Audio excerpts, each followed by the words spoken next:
В этот раз, когда я задумывался, куда же мне отправиться, в голове возникло множество идей. Я подумал о путешествии на машине и мечтал увидеть горную Осетию, романтичную Грузию и даже представлял, как подъезжаю к берегам Каспийского моря. Или, может, Краснодар, Сочи, Красноярск. Но больше всего, знаете, хотелось именно к морю. И когда я уже полностью определился с автомобильной поездкой в Грузию, машина начала неожиданно ломаться. Сначала отказали тормоза, затем ступичный подшипник умер, а потом и вовсе сел аккумулятор. Так много неприятностей подряд не бывает просто так, решил я. Видимо, это знак, что нужно выбрать совершенно другой путь. И так родилась совершенно безумная идея полететь в самую противоположную сторону, на восток России, на остров Сахалин. В тот же вечер я купил билеты и забронировал апартаменты. Кстати, в этот раз я лечу не один. Знакомьтесь, это Мария, девушка с потрясающей энергетикой и неиссякаемым любопытством к открытиям и новым приключениям.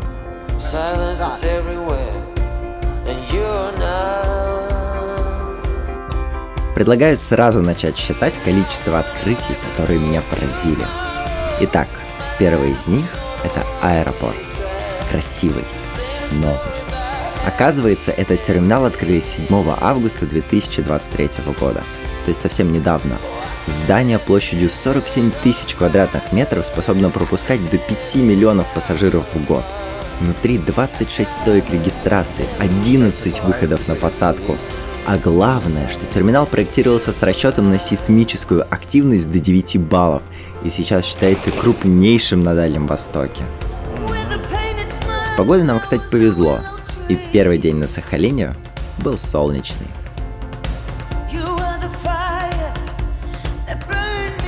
И даже несмотря на то, что у нас был огромный джетлаг, в этот день мы смогли совершить одно новое открытие. Оказывается, японские сладости нужно уметь открывать. Мне кажется, нам нужно взять переводчик и посмотреть, что написано на бутылке. Штук-дрюк. В итоге все открывалось достаточно легко. Нужно просто приложить большое количество сил и выдавить крышку. Но об этом мы узнали только через 3 дня. А затем была первая экскурсия на маяк Анива. Это маяк, который был построен японскими солдатами на одной из самых труднодоступных скал. Только один корабль у них в то время мог доставлять туда стройматериалы. И, в принципе, сама стройка была сопряжена с огромной тяжестью, именно физической, и рисками. Интересное очень место. Его закрыли на реставрацию 2 года назад. И теперь туда нельзя попасть внутрь. Можно только снаружи на него посмотреть. И мы зато увидим исторический его облик. А потом те, кто потом уже приедет, увидят уже новый отреставрированный вариант. Ну что ж, океан потрогали. Едем дальше на маяк. Ехали мы в маленьком японском автобусе. У него довольно мало места в ногах и постоянно затекает спина. Но это только добавляет плюсик общей атмосфере.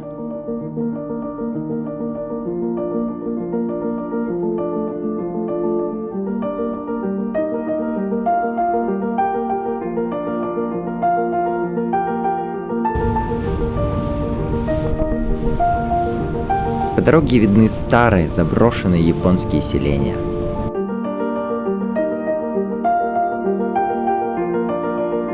В тот момент было как раз очень-очень дорого строить из бетона. Тем самым мы можем судить, что достаточно неплохо зарабатывать. А чем эти рыбаки занимались, как вы думаете? Занимались китобойным промыслом. Несмотря на то, что дома строились более 80 лет назад, они до сих пор стоят. Представляете, какое качество было? Через 30 минут поездки показался маяк Анива.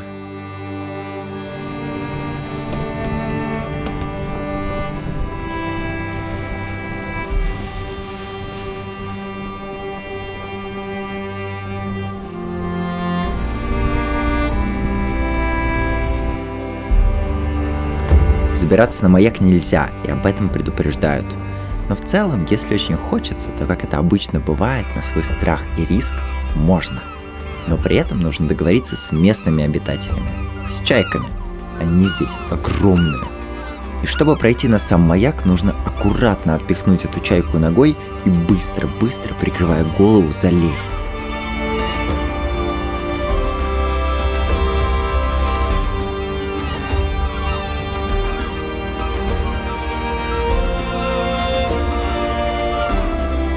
Чайки, конечно, опасные, так и в голову клюют. Южная оконечность Сахалина – удивительное место, где теплые воды залива Анивы встречаются с холодными водами Охотского моря. Здесь постоянно бушуют сильные встречные течения, частые густые туманы, а подводные скалы делают пролив крайне опасным для кораблей. Именно из-за множества кораблекрушений японская администрация, которая ранее управляла этим регионом, решила построить здесь маяк. Проект был масштабным, бюджет составил 600 тысяч йен, а на строительство отвели 2 года, с июня 1937 по октябрь 1939. Вершину скалы Сивуча срезали и укрепили бетоном, то есть маяк наполовину скальный, а наполовину бетонный. Все материалы доставляли прямо на риф из корабля, в результате чего была возведена башня высотой 31 метр. Это один из самых сложных инженерных маячных объектов того времени на Сахалине. Всего в маяке 9 этажей.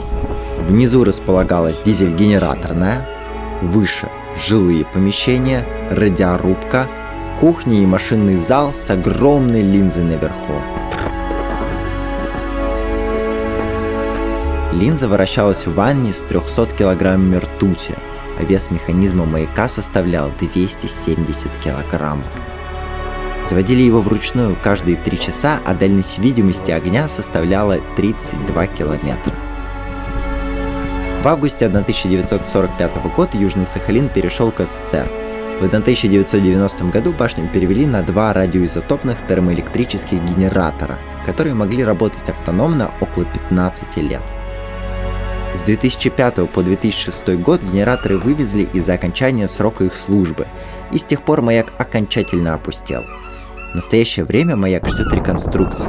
Пока, видимо, идут согласования проекта и работы еще не начались, вы можете наслаждаться потрясающими видами этого удивительного сооружения.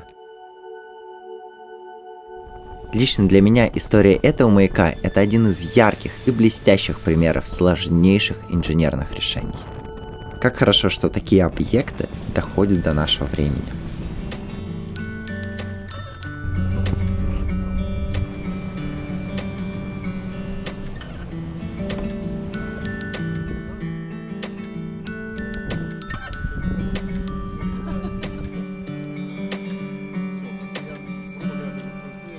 Пока мы изучали устройство маяков, наш экскурсовод отправился на рыбалку и поймал там огромную рыбину. Часть нашего экипажа с ней захотела сфоткаться, и я не смог это не снять.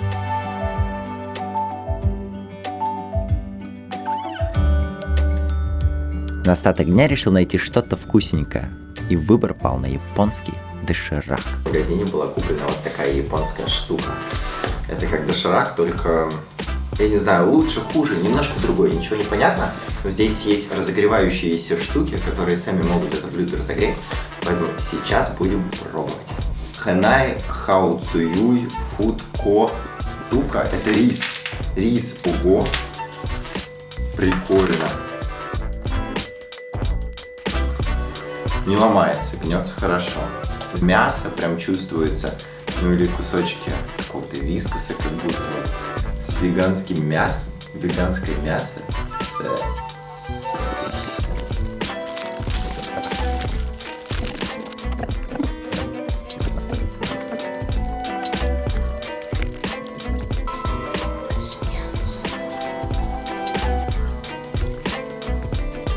Заменитель мяса, который выглядит и по вкусу очень похож на реальное мясо. Вот этот, который веганское, здесь было написано. Соус вкусный. Вот эта вот капуста, которая есть кимчи. Ну, она, видимо, вот концентрированная была, но она Очень похоже на натуральную.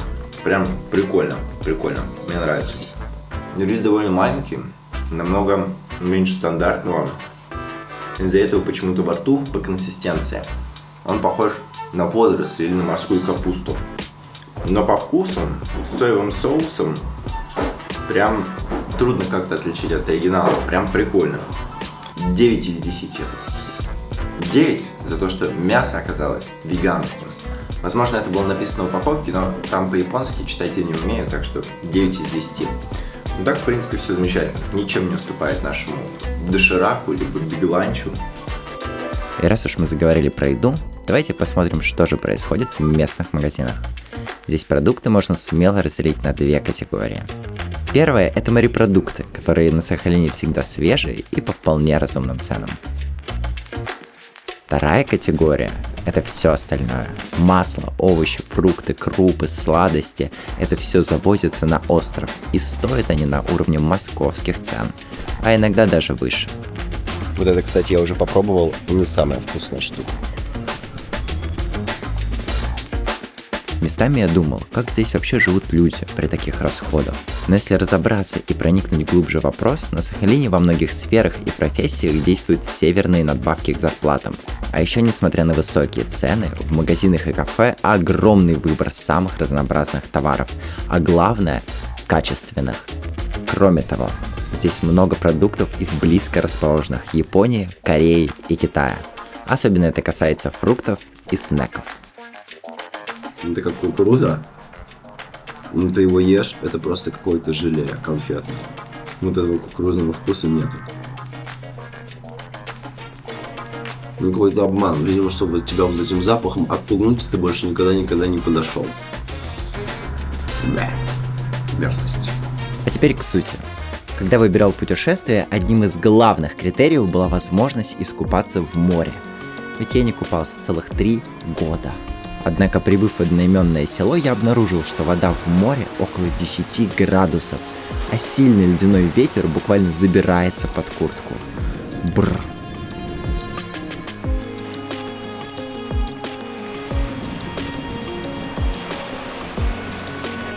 Это жесть, как холодно. Чувствуешь? Охотское море оказалось очень холодным. Даже если рукой трогать, не то что ногой. Поэтому, если вы хотите покупаться, наверное, это явно не это место. Все надежды были на Невельск, где есть выход к Японскому морю. Я взял машину и поехал. Ну и там удача не улыбнулась. Вода оказалась не намного теплее, примерно 13 градусов. К тому же ветер был еще сильнее.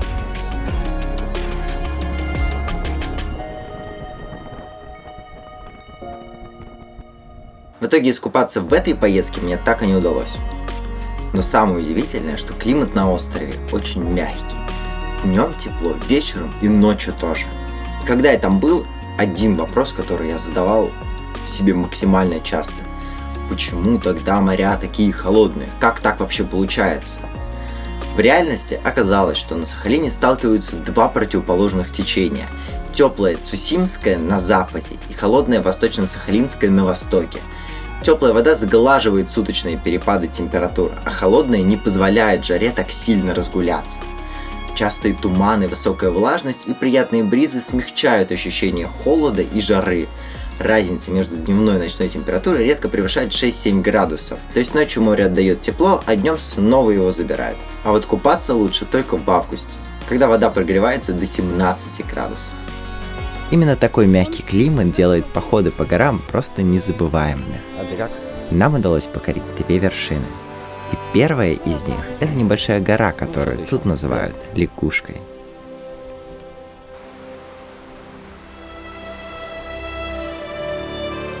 Путь на вершину несложный и довольно живописный.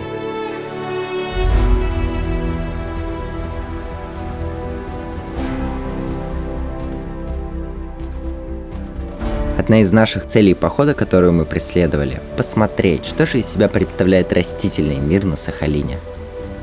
На первый взгляд, природа Сахалина похожа на центральную часть России, но при внимательном рассмотрении видны интересные отличия.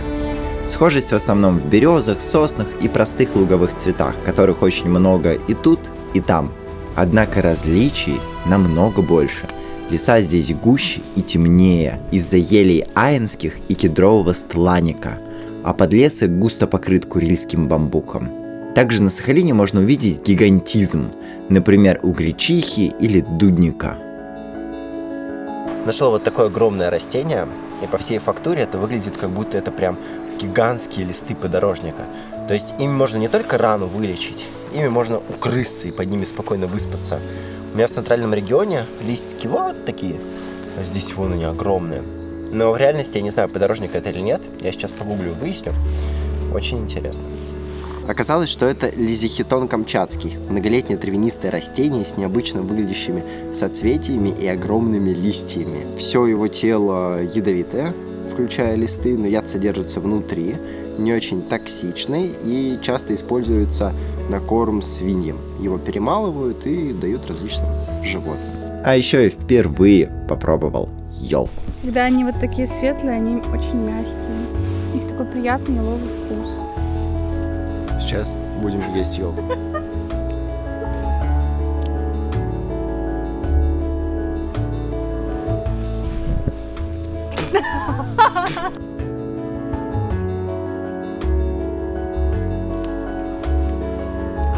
Такой же вкус какой-то вот. Травянистый. Интересный. Очень вкусно. Очень вкусно? Такой у тебя разгон, а ты выплюнуть, это очень вкусно. В общем, в целом вердикт. Если хочется кушать, то кушать можно. Главное, небольшую, иначе становится отвратительно. В целом нормально. Выглядит как большая, красивая лягушка. А вот, конечно, от видов дух захватывает.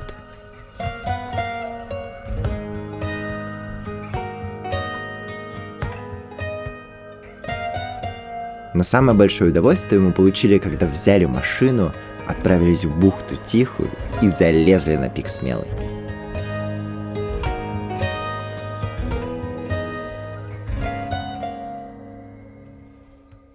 На Сахалине насчитывается 1524 именованные вершины, из которых около 300 превышают высоту в 1000 метров. Самая высокая точка острова – гора Лопатина, 1609 метров. Мы же, оценив погоду и сложность маршрута, выбрали пик Смелого. Восхождение занимает максимум пару часов и не отличается особой сложностью. Высота вершины – 277 метров. Длина маршрута около 4,5 километров в одну сторону. Подъем занимает примерно 40 минут. На пути есть два крутых участка. Один в самом начале и другой на последних 50-70 метрах до вершины, где установлен вспомогательный трос. Камни и мелкий гравий легко осыпаются, особенно после дождя, поэтому обязательно хорошие ботинки с протектором. На гребне порывы ветра могут достигать 15-20 метров в секунду, и нужно быть осторожными, чтобы не потерять равновесие. Я пару раз практически потерял.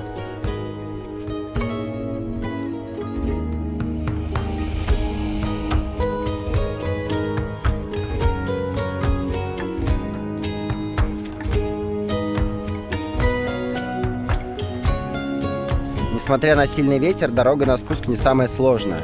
Главное быть осторожным.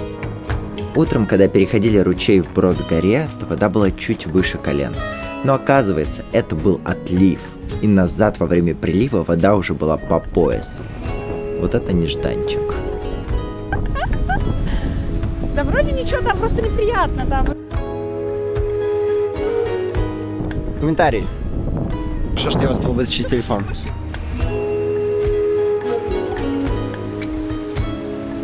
Конечно, кадры природы просто завораживают. Да, как ни крути, но природа на Дальнем Востоке волшебна. Особенно вечером.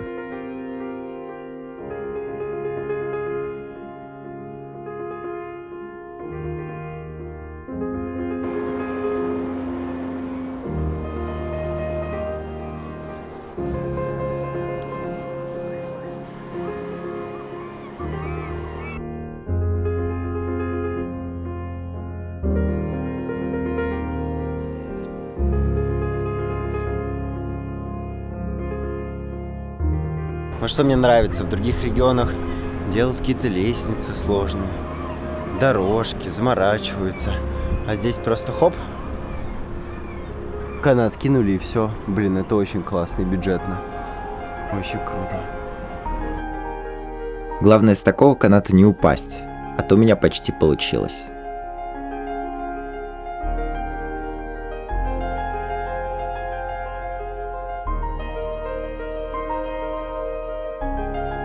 Плата за такую красоту заключается в том, что здесь порой приходится буквально выживать. За год через остров проходит около 100 циклонов, а тайфуны приносят штормовые ветры со скоростью более 40 метров в секунду. Зимой снежный покров достигает в среднем 50-70 сантиметров. Иногда даже корабли выбрасывает на берег. Без большого внедорожника с высоким клиренсом весной и осенью легко можно застрять в глубокой колее или грязи. Огромному удивлению, в Южно-Сахалинске можно увидеть огромное количество классных и интересных машин. Но из каких-то более таких плохих моментов город очень сильно загазован. Всего проживает 200 тысяч жителей и 200 тысяч машин зарегистрировано. Поскольку существует статистика, что около 60% взрослого трудоспособного населения находится в городе, ну и в принципе на острове, то из этой информации можно предположить, что у каждого человека есть несколько зарегистрированных машин. А еще такое количество праворульных Toyota Land Cruiser на квадратный километр я больше не видел нигде. Это очень прикольно.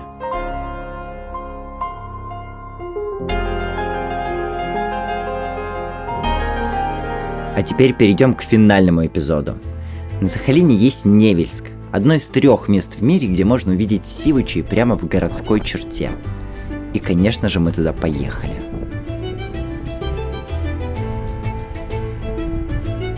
Но, в принципе, если смотреть дальше, сам Сахалин – это же остров, окруженный морем. И здесь обитает невероятное разнообразие морских животных. Касатки, сивучи, морские ежи, гребешки, крабы и многое другое. Поэтому в последний день поездки мы отправились на увлекательную экскурсию к озеру Лагуне Буссе. На озере есть мель, и на этой мели будем собирать устриц, моллюсков разных, мидий. И после этого готовить и тут же кушать. Часть можно съесть сырыми, главное при этом не заболеть и не отравиться, а часть в готовом виде. Поначалу лично я сомневался, но именно эта экскурсия стала самым ярким впечатлением всей поездки. Перемешивается, становится менее соленей, но все же остается соленой. Она насыщается пресной водой, микроэлементами. Из-за этого здесь очень богатая фауна. Вот, я вам желаю всем хорошего настроения, удачи найти побольше морепродуктов, вкусняшек. Вот, сейчас мы распределимся. Несмотря на ветер, катамаран очень теплый. И как обычно это бывает, с одной стороны, лагуна Буссе уникальна. Здесь дикая устрица достигает рекордных размеров, до 1,5 килограммов, что намного превосходит европейские устрицы. Во время отлива на мелководье прямо под ногами открываются целые ковры из устриц, и их можно брать с собой. Достаточно резиновых сапог и ведра. Но при этом, с другой стороны, такая популярность гастротуров и популярность озера играет с ней злую шутку. За последние годы численность устриц сократилась в 10 раз, поэтому с лета 2025 года разрешен любительский вылов устриц не более 5 в сутки, а зимой лов полностью запрещен. Лежа можно брать. Все можно брать, только пальцы не всю. Да, солнце светит, потому что все портится очень быстро.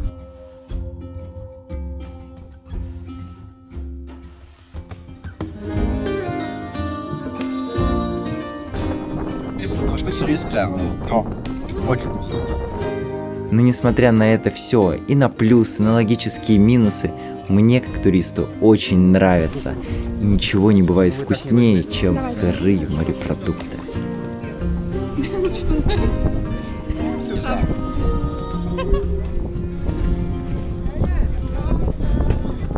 Соусом прикольно.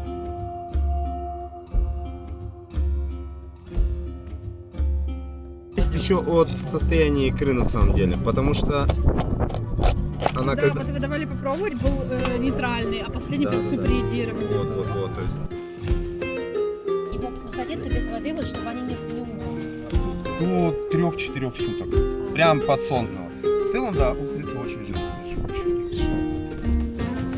Вот, попробуйте вы его, да.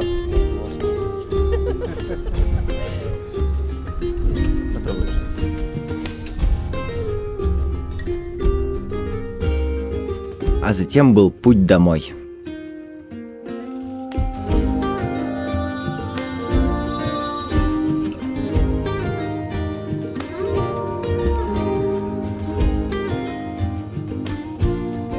В завершение хочется сказать несколько слов о самом Сахалине. Для меня это остров контрастов, и контрастов во всем. Несмотря на отдаленность материка и суровые условия с дождями, циклонами, снежными зимами, здесь удивительно мягкий климат и дружелюбные, искренние люди. Ну и большое количество внедорожных машин, конечно же. Остров по-настоящему завораживает своими неповторимыми красотами и теплой атмосферой. Можно сидеть у берега моря вечерами и никуда не захочется уходить, но только если повезло с погодой. Хоть несмотря на то, что этот регион сейчас активно отстраивается и здесь развивается туризм, которого еще не было 5 лет назад, знаете, хочется, чтобы это осталось вот так, наверное, как есть сейчас. Чтобы можно было приехать, посмотреть что-то, чего ты в принципе никогда не видел, прикоснуться к истории, к природе, но при этом, чтобы не было вот этой популярности, которая обычно губит такие изысканные места. Спасибо большое всем, кто посмотрел это видео. Для меня это правда важно. Пока-пока.